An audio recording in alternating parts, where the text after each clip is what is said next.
Assalamualaikum warahmatullahi wabarakatuh. Selamat datang di In-House Training IHT Kurikulum Sekolah Penggerak SDN Randuagung 01. Alhamdulillah, kita memasuki hari kedua. Bersama saya, Fitria, akan membahas tentang Merdeka Belajar. Mari kita simak penjelasan Menteri Pendidikan Indonesia, Bapak Nadiem Makarim tentang 4 ciri sekolah penggerak. Apa itu sekolah penggerak? Sekolah penggerak adalah suatu sekolah yang dapat menggerakkan sekolah-sekolah lain. Apa itu ciri-cirinya sekolah penggerak? 1. Dia mempunyai kepala sekolah yang benar-benar mengerti proses pembelajaran siswa dan mampu mengembangkan guru-guru di bawahnya dia. Bukan hanya kepala sekolah yang bisa memanage secara operasional suatu sekolah, tapi dia mengerti benar apa itu menjadi guru yang baik dan bagaimana bisa menjadi mentor untuk guru-guru di dalam sekolahnya. Itulah ciri-ciri sekolah penggerak. Dia punya kepala sekolah penggerak yang menjadi mentor untuk guru-gurunya. Kedua, guru-guru di dalam sekolah penggerak selalu berpihak kepada anak. Dan dia tahu setiap anak itu berbeda, sehingga dia mengajar pada level yang tepat untuk anak itu, yang pas untuk anak-anak itu. Itu ciri-cirinya guru, yaitu ciri-cirinya guru penggerak. Dan tentunya dari sisi siswanya, mereka adalah siswa-siswa yang suatu sekolah yang menghasilkan profil siswa yang berakhlak mulia, independen dan mandiri, punya kemampuan bernalar kritis, kreatif, gotong royong, dan punya rasa kebinekaan dalam negara dan global. Dan yang terakhir adalah ciri-ciri daripada sekolah penggerak adalah komunitas di sekeliling sekolah itu mendukung proses pendidikan di dalam kelas. Dari orang tua sampai tokoh masyarakat, pemerintah setempat, semuanya mendukung kualitas belajar siswa. Ya, ini adalah ciri-cirinya sekolah penggerak, dan sekolah penggerak adalah sekolah yang bisa menggerakkan di masa depan, bisa menggerakkan sekolah-sekolah lainnya menjadi salah satu panutan, menjadi tempat pelatihan, dan juga menjadi inspirasi bagi guru-guru dan kepala sekolah yang lainnya. Sekolah penggerak tidak terlepas dari filosofi Ki Hajar Dewantara. Mari kita simak penjelasan Dirjen Guru dan Tenaga Kependidikan Kemendikbud, Bapak Dr. Iwan Syahril, PhD. Pada kesempatan ini, izinkan saya untuk memaparkan refleksi saya terkait pemikiran Ki Hajar Dewantara untuk membuat kita lebih memahami impian besar beliau untuk membawa anak Indonesia mencapai kemerdekaan belajar. Ada dua hal yang ingin saya sampaikan di sini. Pertama, beliau berkata bahwa pendidikan adalah tempat persemaian benih-benih kebudayaan. Pada hal ini, Ki Hajar membuat sebuah koneksi dua hal yang tidak terpisahkan antara pendidikan dan kebudayaan. Dua hal ini adalah satu kesatuan. Menurut Ki Hajar, untuk mencapai kebudayaan yang kita mimpikan, peradaban bangsa yang kita cita-citakan, pendidikan adalah fondasinya. Atau dengan bahasanya Ki Hajar adalah tempat persemaian benih-benih kebudayaan. Dengan kata lain, pekerjaan yang kita lakukan di pendidikan bukan saja pekerjaan untuk anak bersekolah, ujian hasilnya baik, dan lain sebagainya, tapi adalah pekerjaan untuk menjemput kebudayaan yang kita cita-citakan. Dengan kata lain, ini adalah pekerjaan untuk membentuk peradaban. Jadi ini peran yang sangat penting antara pendidikan dan kebudayaan. Dua-duanya adalah satu ikatan yang tidak bisa dilepaskan. Yang kedua, inti dari filsafat Ki Hajar Dewantara itu adalah perubahan. Dalam hal ini, bagi saya, analogi yang tepat untuk filsafat Ki Hajar Dewantara itu adalah seperti tata surya.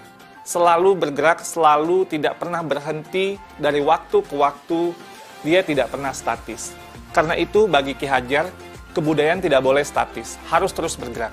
Dalam upaya pemeliharaan kebudayaan, bagi Ki Hajar, itu harus terus bergerak sesuai dengan kodrat alam dan kodrat zamannya.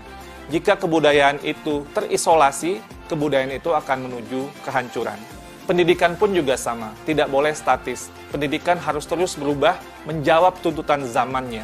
Karena sepertinya kalau dalam tata surya itu, kalau Bapak Ibu bayangkan, kalau planet itu berhenti bergerak statis dia, itu akan terjadi sebuah chaos, sebuah kekacauan. Dan itulah yang dilihat oleh Ki Hajar bahwa semuanya itu harus terus bergerak dan bergerak, tidak pernah berhenti. Artinya perubahan adalah hal yang kekal, yang harus terus terjadi. Selanjutnya, planet-planet itu pun dalam tata surya tidak ada yang sama. Di sini terlihat keberagaman. Ada planet Merkurius, ada planet Venus, ada Bumi, ada Mars, dan seterusnya. Dalam melihat planet-planet ini, inilah yang kita juga lihat dalam kebudayaan dan pendidikan. Dalam kebudayaan menurut Ki Hajar tidak ada yang sama.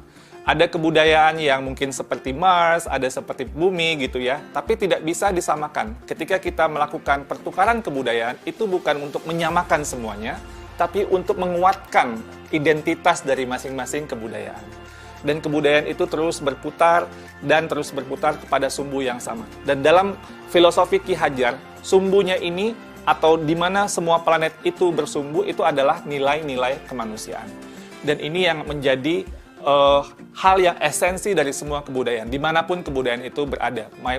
Baik itu kebudayaan di Indonesia yang beragam maupun kebudayaan dunia yang juga sangat beragam. Esensinya menurut Ki Hajar adalah nilai-nilai kemanusiaan.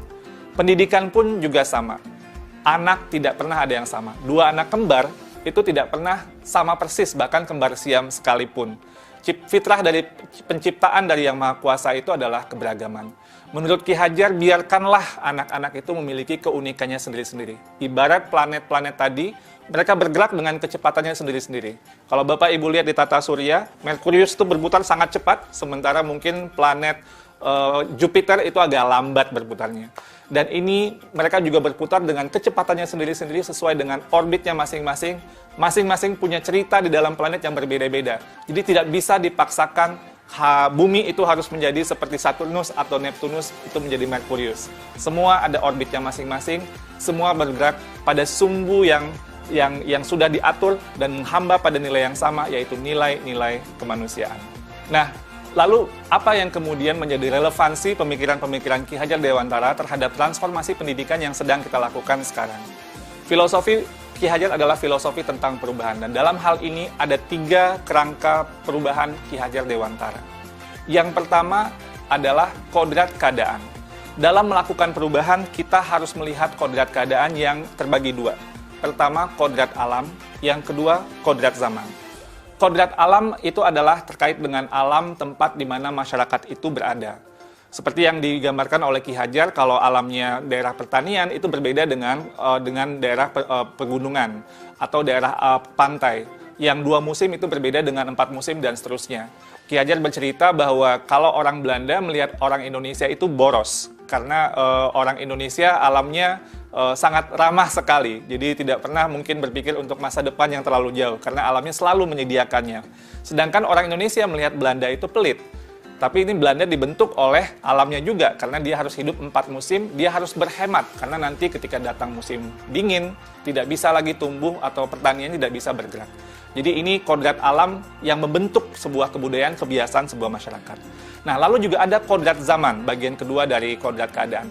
Kodrat zaman ini berarti bahwa walaupun alamnya sama, seperti daerah Bandung atau daerah Semarang dan lain sebagainya, itu tidak pernah sama dari waktu ke waktu. Jakarta tahun 1950 berbeda dengan Jakarta tahun 2020 dan akan berbeda dengan Jakarta 2050 dan seterusnya. Masing-masing zaman itu memiliki tantangannya sendiri-sendiri. Pada saat ini tantangan kita adalah bagaimana menjawab revolusi industri 4.0 dan sebagainya. Percepatan revolusi teknologi ini sangat luar biasa dan ini merupakan tantangan yang pada zaman ini sedang kita hadapi. Lalu yang kedua adalah prinsip melakukan perubahan. Kalau tadi kodrat keadaan, yang kedua ini prinsip melakukan perubahan. Di sini ada yang namanya azas trikon, kontinuitas, konvergensi, dan konsentris. Dalam melakukan perubahan menurut Ki Hajar, kita harus melakukan sebuah dialog kritis dengan sejarah kita. Kita harus menjaga nilai utama dari masyarakat kita. Harus berakar pada identitas utama dari sebuah masyarakat. Jadi walaupun perubahan itu menjawab kodrat zaman, tapi nilai esensi budaya masyarakat itu harus tetap dipegang. tapi juga harus ada dialog kritis sehingga bisa terus berubah. Jadi kontinuitas ini bisa terjaga dengan baik. Yang kedua, harus konvergensi. Maksudnya apa? Perubahan-perubahan yang kita lakukan itu harus menuju pada suatu titik yang memperkuat nilai-nilai kemanusiaan. Jadi, dalam konteks konvergensi ini, pendidikan itu harus memanusiakan dan memperkuat kemanusiaan kita. Yang ketiga, konsentris. Jadi, walaupun menuju pada nilai-nilai yang sama gitu, sumbu yang sama, tapi kita tetap harus menghargai keragaman yang ada. Karena kalau konsentris itu ibarat planet tadi, dia berputar sesuai dengan sumbunya, sesuai dengan orbitnya. Tidak bisa dicampur-campurkan. Karena itu, pendidikan itu harus menghargai keunikan. Karena itu juga, pendidikan itu harus memerdekakan. Biarkanlah masing-masing berputar pada sumbunya, beredar sesuai dengan orbitnya. Menurut kata Ki Hajar, pendidik itu ibarat petani.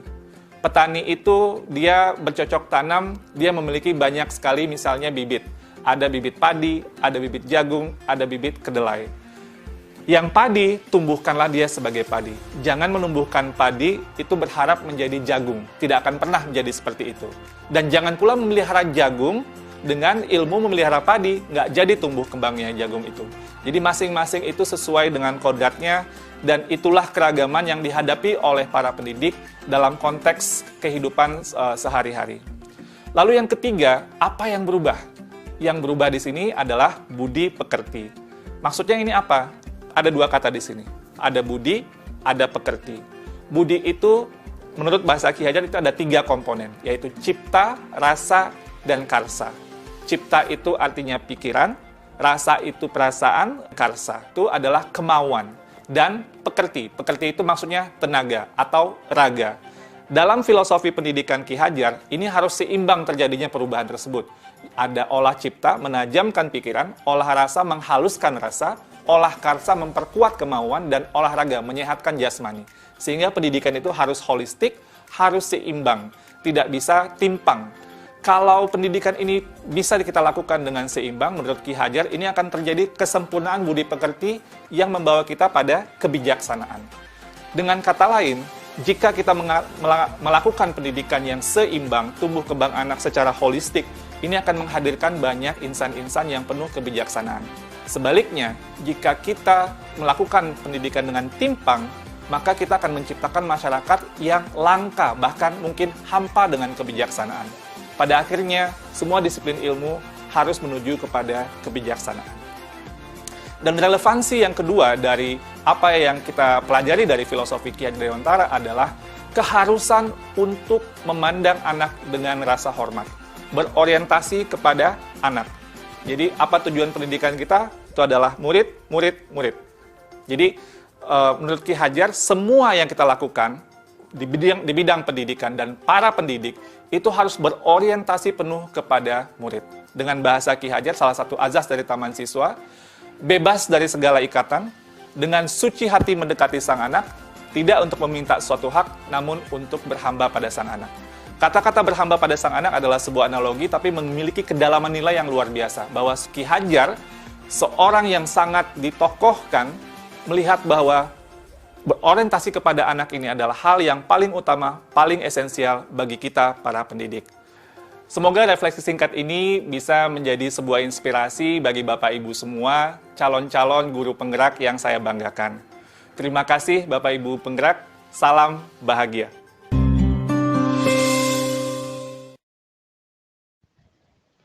Dalam kurikulum sekolah penggerak, diharapkan bisa menciptakan profil pelajar Pancasila. Apa itu profil pelajar Pancasila? Ayo kita simak penjelasan berikut. Dalam rangka membentuk SDM unggul yang memiliki kompetensi global dan berperilaku sesuai nilai-nilai Pancasila, Kemendikbud berupaya membentuk profil pelajar Pancasila. Apa itu profil pelajar Pancasila? Disimak ya! Ada 6 karakter yang harus kita aplikasikan dalam kehidupan sehari-hari sebagai pelajar sepanjang hayat. 1. Beriman, bertakwa kepada Tuhan Yang Maha Esa, dan berakhlak mulia. 2. Mandiri. 3. Bernalar kritis. 4. Berkebinekaan global. 5. Gotong royong. 6. Dan terakhir adalah kreatif. Nah, keenam elemen ini harus banget kamu aplikasikan dalam hidup kamu agar menjadi satu kesatuan yang saling mendukung dan berkesinambungan satu sama lain. Dik, kata ibu, kamu mau jadi profil pelajar Pancasila ya? Iya dong ya. Berarti kamu tahu dong aspek untuk menjadi profil pelajar Pancasila? Aspek atau nilai untuk menjadi pelajar sepanjang hayat ada 6. Pada nilai beriman, bertakwa kepada Tuhan Yang Maha Esa dan berakhlak mulia, pelajar Indonesia harus memahami beberapa nilai akhlak, yaitu akhlak beragama, akhlak pribadi, akhlak kepada sesama manusia, akhlak kepada alam, dan akhlak bernegara. Beberapa akhlak ini sudah pasti sering kita praktekkan dalam kehidupan sehari-hari ya, seperti taat beribadah, menghormati orang yang lebih tua, menghargai perbedaan, taat pada kewajiban sebagai warga negara Indonesia, dan masih banyak lagi. Berkebinekaan global. Di era globalisasi, profil pelajar Pancasila juga harus bisa beradaptasi dengan budaya lain tanpa melupakan budaya bangsa dan identitasnya. Dalam hal ini, termasuk mengenal dan menghargai berbagai budaya, mampu berkomunikasi dan mengenal keunikan masing-masing budaya, dan mampu memanfaatkan pengalaman berkebinekaan agar menghargai dan menghormati budaya lain. Gotong royong. Elemen yang satu ini pasti sudah sangat melekat pada kehidupan sehari-hari ya, bukan hanya sekedar bekerja bersama dengan orang lain. Gotong royong yang baik adalah selalu bersikap positif untuk berkolaborasi dan bekerja sama, peduli dan menghargai pendapat orang lain, peka terhadap lingkungan sekitar, serta mau berbagi segala hal yang bisa mencapai keberhasilan bersama. Gambaran sebagai profil pelajar Pancasila yang selanjutnya adalah mandiri. Walaupun terdengar mudah dan sudah merasa menjadi bagian dalam diri, ternyata mandiri yang baik, salah satunya yaitu sadar atas kemampuan dirinya, bisa mengendalikan emosi, dan tahu apa yang diperlukan untuk pengembangan dirinya. Tak hanya itu, pelajar Indonesia yang mandiri juga mampu mengatur pikiran dan perasaannya untuk mencapai sebuah tujuan. Bernalar kritis. Profil pelajar Pancasila juga harus bisa mengolah informasi yang diterima secara objektif, kemudian menganalisa, mengevaluasi, baru menerapkan informasi tersebut. Contoh yang sangat mudah, kita harus memiliki keingintahuan yang tinggi. Saat menerima informasi, kita harus menganalisis secara kritis sebagai dasar mengambil keputusan. Elemen yang terakhir, kreatif. Mampu memodifikasi atau menghasilkan sesuatu yang orisinil serta bermanfaat merupakan cerminan pelajar Pancasila yang kreatif. Hal sederhana yang bisa kita praktekkan yaitu dengan tidak malu untuk mengutarakan ide-ide baru. Bukan cuma itu, menghasilkan sebuah karya yang bermanfaat untuk sekitar juga harus kita lakukan. Dari keenam aspek itu, adik udah lakukan semua kan ya? Iya, Dik. Siapa dulu dong yang ngajarin? Ayah. Pesan ayah, keenam aspek itu harus kamu praktekkan dan aplikasikan dalam kehidupan sehari-hari, agar karakter profil pelajar Pancasila ini akan selalu melekat dalam kepribadian generasi muda Indonesia. Baik, Ayah. Jadilah pelajar Indonesia yang menjunjung tinggi nilai-nilai Pancasila. Demikian penjelasan tentang Merdeka Belajar. Semoga bisa menginspirasi dalam profesi kita, sehingga dapat menghasilkan pelajar-pelajar yang handal di masa depan. Terus semangat! Assalamualaikum warahmatullahi wabarakatuh.